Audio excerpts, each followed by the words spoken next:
Welcome to the Salt Lake City. Welcome to the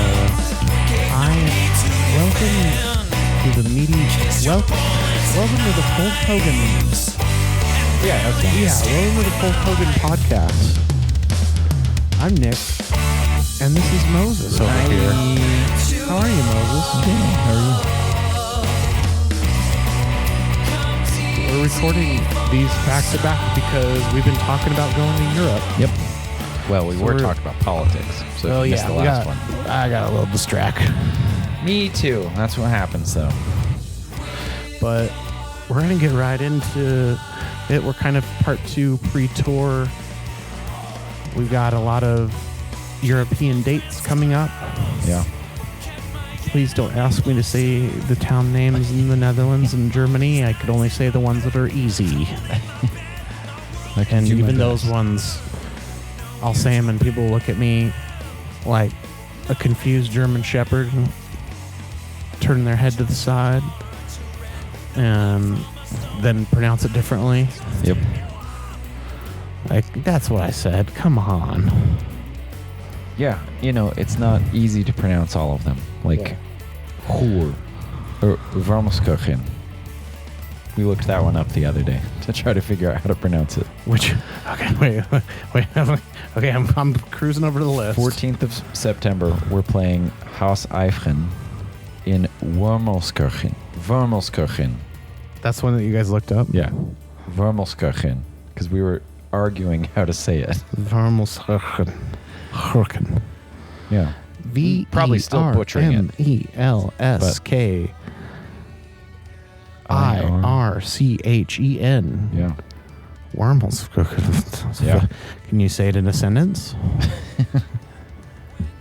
I closed the door too quickly and broke my Wormelskirchen. That's the best I got. Yeah, it's exciting. We're our first 4 shows are going to be in the Netherlands, which is like my home away from home at this point. I love that place. Yeah, we did a lot of Germany last time. We did. Yeah. It was so much fun.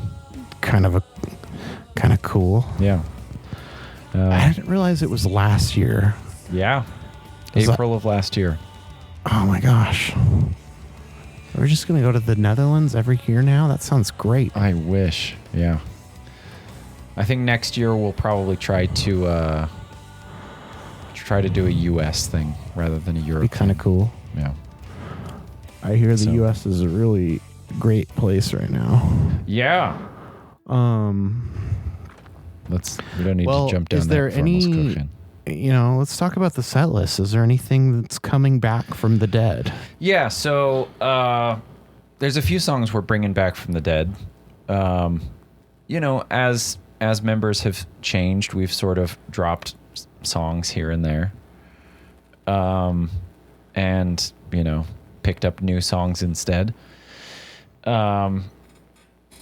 But there's been a few songs that we have just like, man, we all kind of miss playing them. And one of those is March of the Drunkards. Bringing March of the Drunkards back. Oh, yeah. Nick's going to sing it.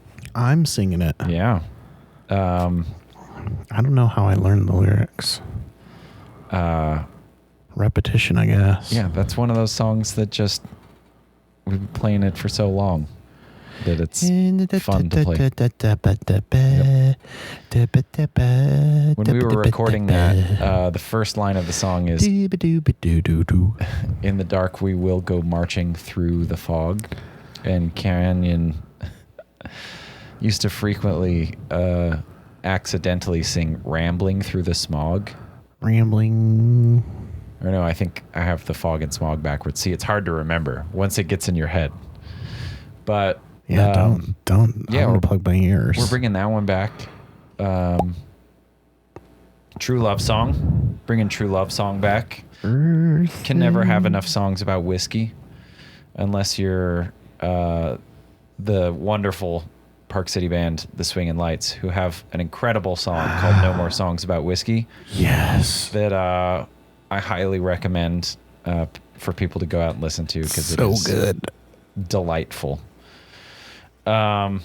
It's just so good. We're trying to bring back The Show. Ooh. Yeah. That song's a blast. We've toyed around a little bit with bringing back Pop Rocks, which is a song that Jared used to sing. Oh, that's wild. That Casey would be singing. Right now on the set list, Life in a Day. Yep. Tree of Life. So both of those off of the new album. Folk Hogan 006. Yeah. Just kidding. What's it actually called? It's called A Full Moon to Guide You. I only call them by their catalog numbers. Yeah. And then March of the Drunkards we talked about. Yeah. I Was Alive in 2005 off of the same record. The Monster off of the newest one. Yep. I knew. Band of Mighty Souls 3 off of the August. V, off of 5. Off of 5 V from 2024, July. 2024, Yeah. July. Yep.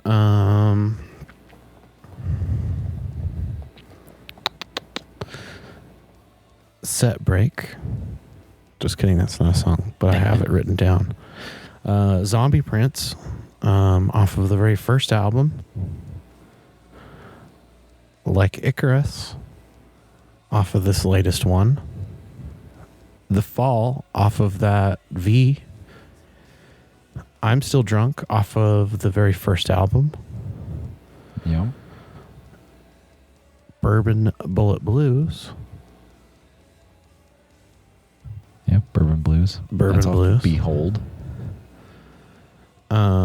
I think I changed the name in my set list so that I could find it, because sometimes when we write it down, we call it different versions of the title.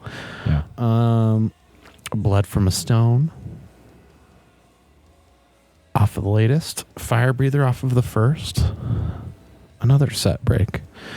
Band of Mighty Souls 2 off of Behold. Eggs off of Behold. On My Own off of V. Hall of Mirrors off of the latest. Skeleton Scramble off of the first. Play Fast Drink Whiskey off of V. Yeah. Not a single song off of the show. Fire Breather. Oh, Fire Breather's on the show. Breather. Damn it. Oh, Yep. I thought I was so creative. I thought I was such a yeah. Yeah, it's weird to me that we don't have more songs off of the show. Well, they're hard. They are hard, but also like they were, they all kind of fit together. Yeah, that's true. And we've talked about bringing back The Butcher. We've talked about bringing back The Show and Intermission, which we plan to do. We've talked about Flying Trapeze a million times. And we've even done Freak Show a few times recently. But yeah, it's weird because for a very long time that was my favorite album of ours. Until the new one came out. But yeah, not Fire Breather right now is the only one on the list. But rapid fire through the questions that people always ask. We rent a van, we rent a drum set, we're renting a bass amp, we're taking everything else. We're taking mics and instruments and a mixer board and our ears. We rent heavy stuff. We rent cables and mic stands. Yeah. We rent power strips because they're very different over there. Yeah. And we take a bunch of merch. We take a bunch of merch. We try to pack it all into like 1 or 2 or 10 suitcases. Yeah. The merch. We take a ton of merch. We're a very merch band. Yeah. Yeah. But I was just tempting Moses with the idea of bringing wireless instrument It systems. would be so nice. Because So nice. I and Cameron both have ones that are compatible in Europe. Yeah. And I just won 2 more at auction. So Less we could cables. all 4 of us have one. Yeah. Less cables is always a good thing. Yeah. So It's already messy on stage. For all you folks that wonder why, if you've seen videos of bands getting mad when people come on stage, or security people pulling people off of stage angrily, it's because the stage is pretty dangerous. There's a lot of things you have to be careful of. The smaller the stage, the more dangerous it is. So when you have a ton of cables laying around, it becomes a tripping hazard. And our second tour over there, first song, Cameron went to move and caught his leg on a cable and fell down backwards and almost broke his arm and was pretty hurt. A lot of things up. Yeah. He would just have to sit there on the side of the stage in his cast. Yep. And let people sign him for the whole rest of the tour. Yep. He would have been we would just wait until he fell asleep and Sharpie his face. Yep. Like. Yeah. It's like an American coming of age. Yeah. We try movie. to take a lot, as much as we can with us that we can't rent, but what about for personal items? What are the things you have to have? What's your go-to? Everyone in the band is very well aware that I am an extraordinarily light sleeper. It's very hard for me to sleep, even like in my own bed, in my own house. I have to have like a bunch of very specific things to be able to fall asleep. It sucks. I hate it. I wish it wasn't that way.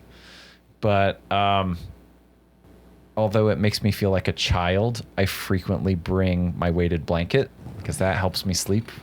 Oh, no, I was just thinking about how awesome your setup is with all your stuff. Yeah, so I have the weighted blanket.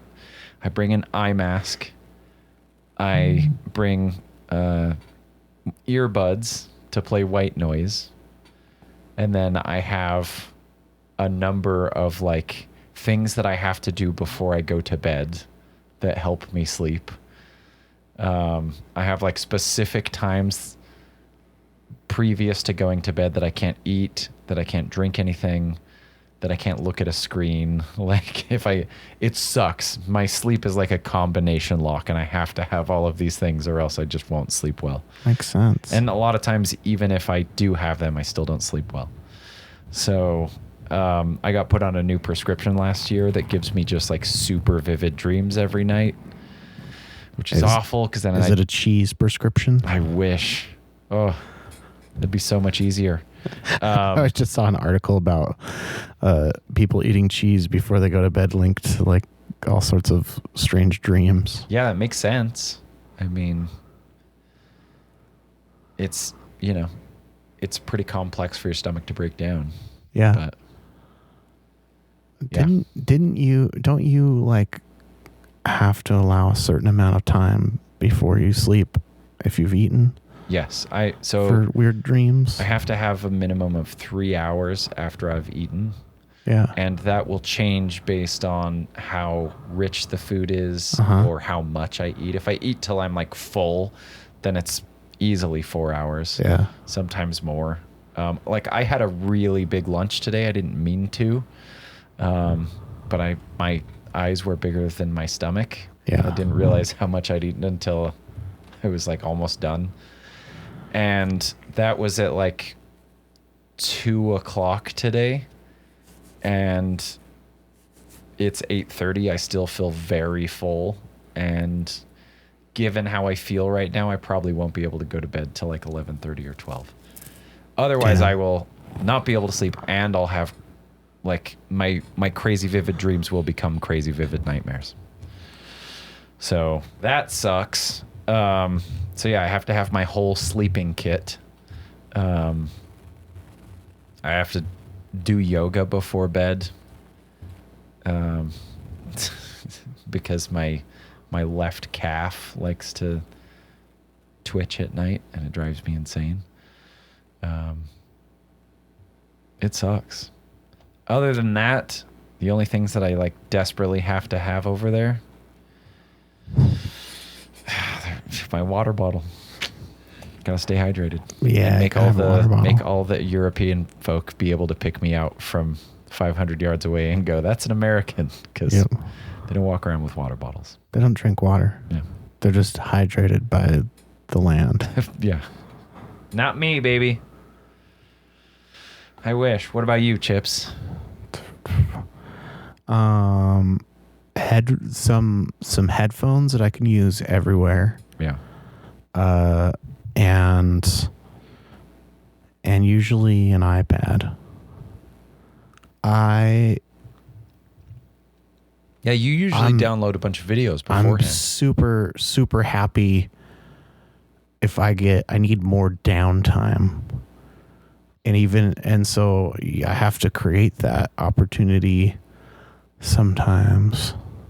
And then I get over there and there's different stuff on all the streaming services. There's a lot of cool movies and documentaries that we won't have because of the different licensing based off of, region and stuff. But I'll usually watch something if I'm sitting in the van.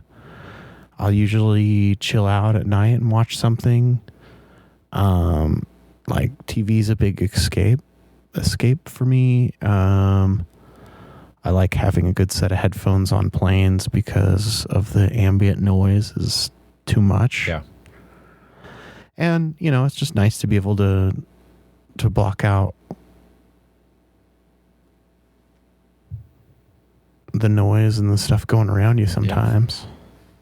Yeah, it's especially hard when, we're all in close quarters 24 hours a day for 3 weeks. Yeah. And it's just it's interesting to watch the ebb and flow of the energy of everyone, because, there's times where, if we've had a couple of shows and, everyone's been real excited for a couple days, there'll be a point where everyone will wake up and everyone will stay in their rooms and no one talks to each other until it's time to go. Because it's all right, I'm done peopling. Yep. I'm going to sneak a sourdough starter on the plane. That's awesome. I don't think I'm really going to, because everywhere bake here. I got to get another soda pop. Sody? I had a locally made soda pop last night at the Salt Fire. It was excellent. Have you had any of the Taproot sodas? That's what it was. They're so good. They're so good.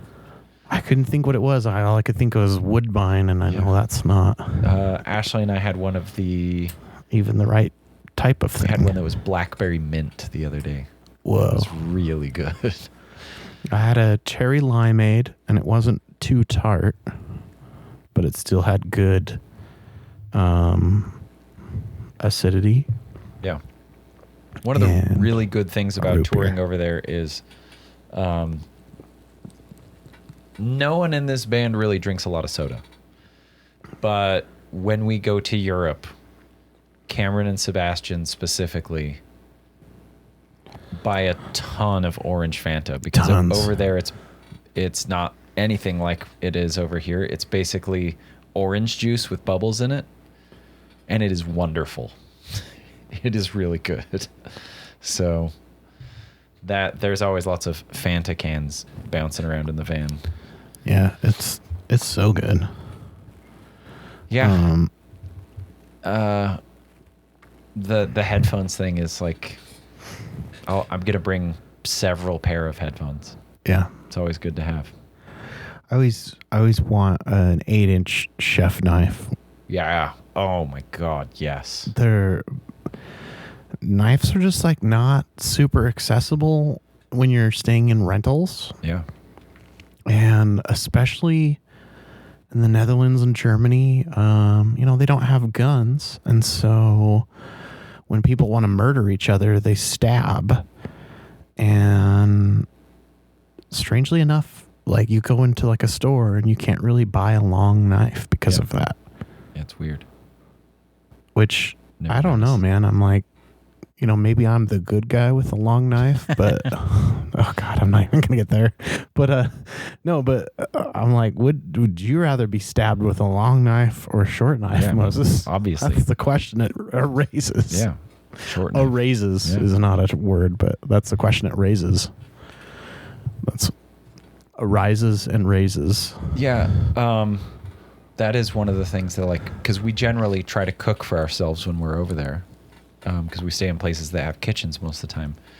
And the knives are always, like, no one ever that works at one of the rental places goes through and sharpens the knives. So, like, they're always terrible. And never bigger than, like, a paring knife. Yeah, it's awful. So, yeah, that is an interesting thing. I've never really thought about. I'll buy more. Now it's seen them for sale. I'll buy more pre-chopped, like fresh veggie mixes and stuff.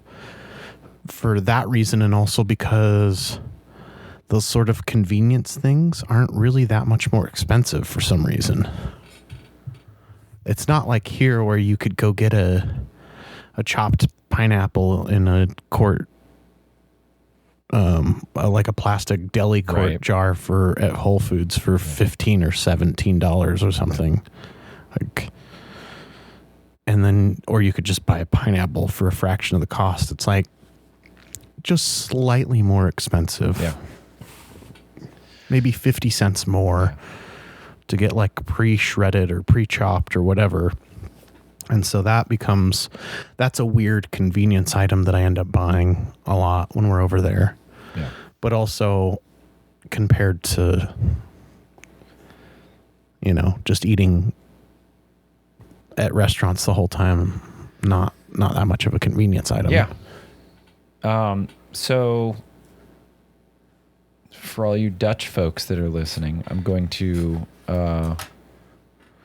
make you cringe by talking about our first 4 shows over there, and I'm gonna just butcher some names. So tour starts on the 4th of September. We're playing at a place called The Skiff, and it's in Hilversum. Oh, wait, just a second. Wait a minute. I was gonna see if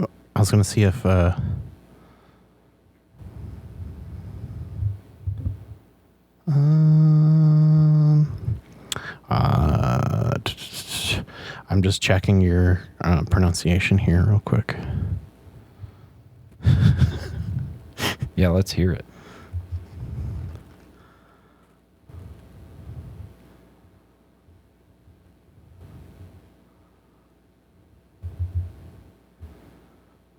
Oh, come on. I don't know how to use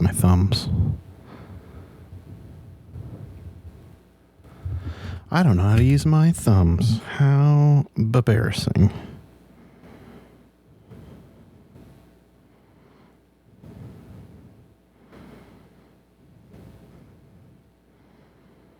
Why won't you speak to me? Why, Papa, why? Speak. The Skiff, Hilversum. The Skiff, Hilversum. That was not worth, the payoff was not worth the wait on that one. Get it. Yeah. And then we're playing at Tinus or Tinus in Panningen, I assume is how it's pronounced. Damn. Well, this is honorarily Dutch for being able to say Panningen, something like that. I don't know. It just says it with the. It just says all of them with an American accent. And Never mind. And then we're playing Tibist in Goos. Yeah. And then we're playing Uncle Sam, which we've played before, in Nijverdal. Uncle Sam is great. They have what they call the Wheel of Shots. That's a wheel that you spin, and depending on where it lands, you get whatever drink is on there. I think it's like €5 or something like that, or €1 maybe. And there's, what's the name of that stupid shot? Oh, the duck one. Flugel. Flugel, yeah. And there's like a specific way you're supposed to drink Flugel. You're supposed to take the red cap off and put it's it on a your tiny nose. little bottle. Yeah, it's like a mini bottle, like an airport bottle. And then you put the cap on your nose, and then you drink the shot without touching it with your hands. Wait, they're not called airport bottles. What are the mini bottles called? Mini bottles. Mini bottles. Just mini bottles, yeah. Huh. And and I know when I spun it, I got 5 Flugels. And when you spun it, you got 10 Flugel. Oh, yeah. Yeah.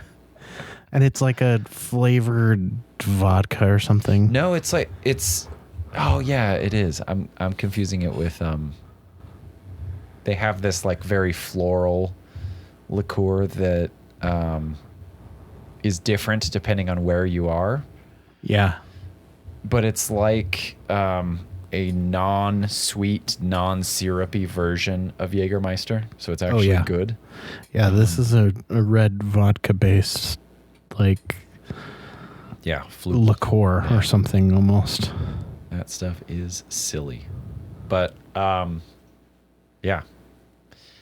So going back to Uncle Sam, last time we were there, we got iced.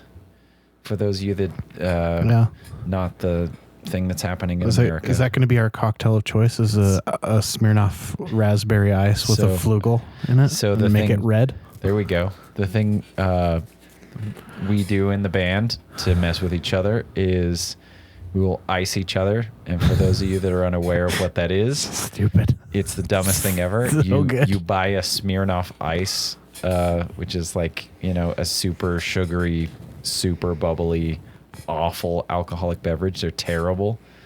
But for some reason you can find them pretty readily in most places in Europe. And so you buy one of those for someone and you hide it, and whoever finds it has to drink it. And this is a thing that we do sometimes when we have like Bandsgiving or we're just hanging out at someone's house. We'll just hide some ices. But when we're on tour, specifically in Europe, it tends to get ramped up a little bit. People get iced a lot. And last time we were at Uncle Sam, Ashley and Aria had walked up the street to buy some pizza. And they came back with a couple boxes of pizza, and they were like, "Hey guys, we got dinner." And they set these pizza boxes down, and we opened the top one, and there were just 5 ices in it. Yep. And so what it means when you get ice is that all of us. You have to take a knee. So proud. And you have to open the bottle, and you have to drink the whole thing at once, and it's the worst. Everyone hates it, but it's still a fun game. Good. Well, so I traded in all of my recycling in Germany. Yeah. From like 2 weeks of bottles, and I took the money and I went and bought Smirnoff Ice because it was the very first time I had seen Smirnoff Ice in the country. Yeah.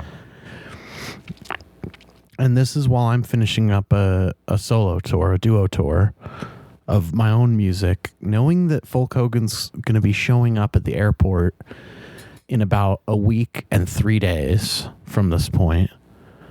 I buy enough to get everybody that's going to be on that flight. I put them in a bag. I put it at the top of the camper. So I'm not staying in hotels. I've got a camper van, and there's some bunk beds in the back. And there's a storage component right above your head while you're driving. So I've got like 7 or 8 of these Smirnoff ice cans. I was like delighted that I found anything. Never seen them in cans. They're canned Smirnoff ices. Ugh. Somehow that's worse. All stacked up. And then Ari and I drive around. We finish the tour. There's never a moment where we're like off on our own or anything like that. There's no possible way either of us would have casually drank 7 or 8 Smirnoff ices. Let alone one. I mean, maybe one. But, we've got plenty better options. We finished the tour, and I cannot find, like 3 days before, I cannot find them. They're not where I put them. They've not been moved to another compartment. I have to go through the whole camper van because as we're turning it in, I don't want them to open up some compartment and find a bunch of stuff and get charged for it or whatever. I don't know. Not that they would, but I don't want to lose anything, and this is driving me insane. Cannot find it. To this day, I have no fucking clue what happened. Yeah.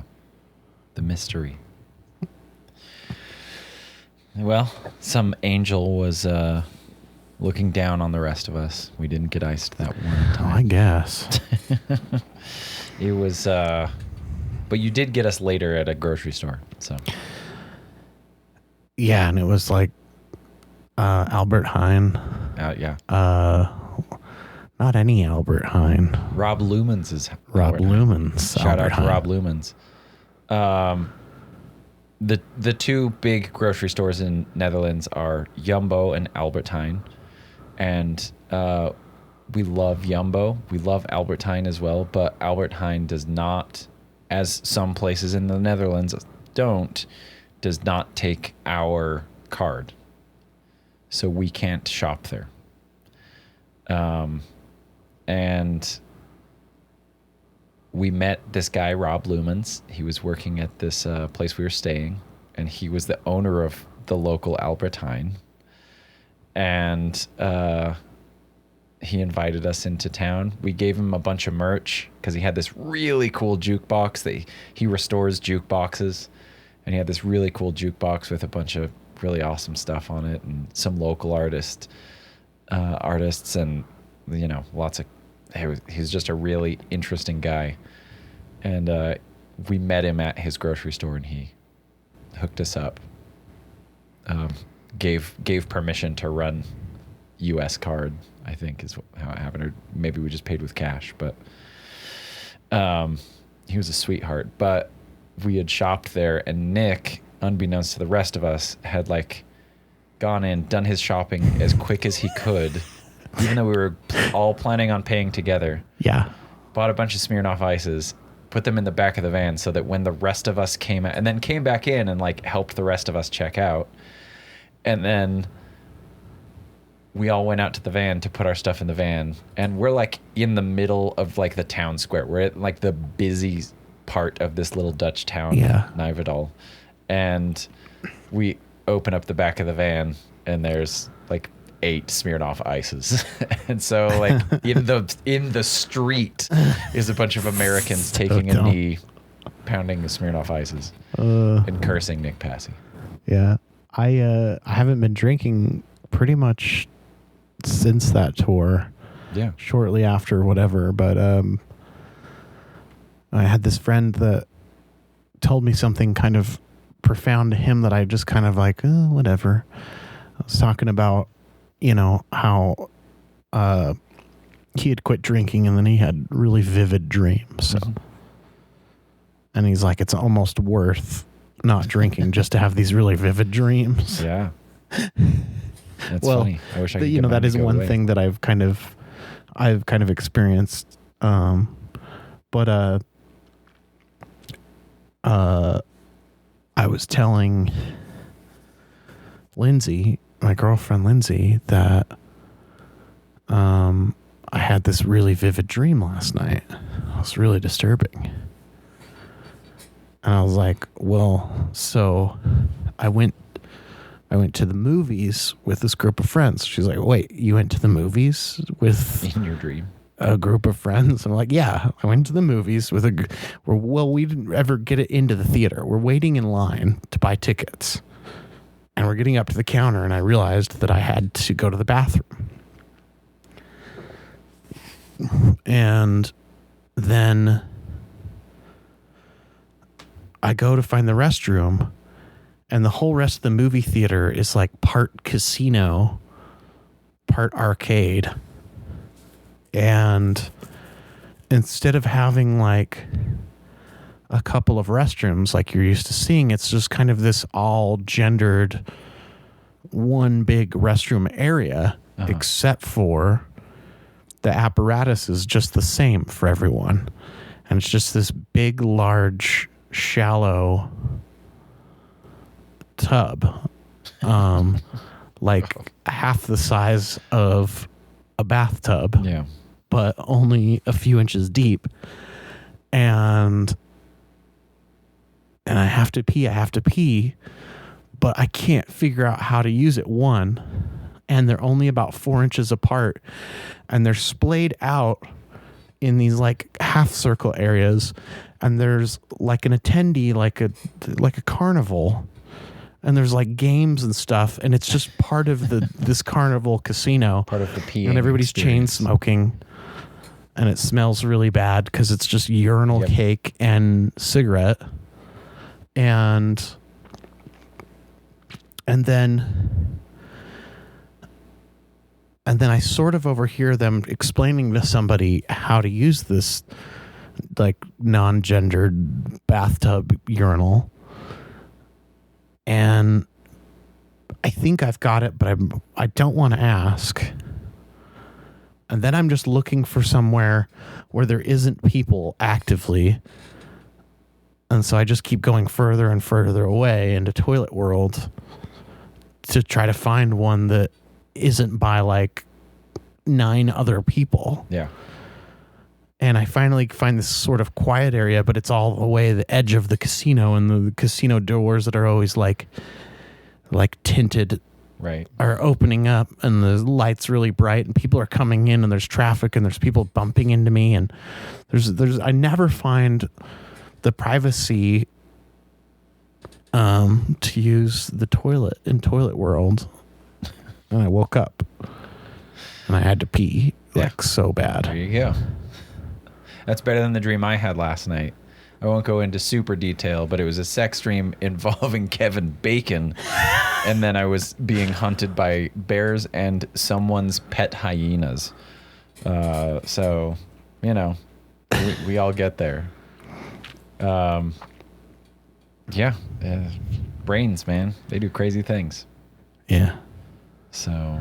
Well, on that, the next time that we come back, we'll be so cultured. We'll be in Europe. We'll only pronounce things with accents.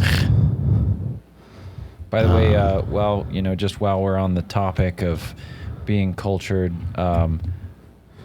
if you want to know what it's like to be in the Netherlands, all you got to do is go to however it is you stream music and look up the song Europapa. It's all one word, EUROPAPA, by an artist named Joost. Joost. We're gonna be blasting that. I thought for 3 weeks. I thought everybody in the world knew who Porcelain Vivisection was. But it's just me, apparently. Yeah. So here they are. All right. Love you guys. See you soon. Come to Europe. See us. Eat some bits of ball and drink a beer. Bye.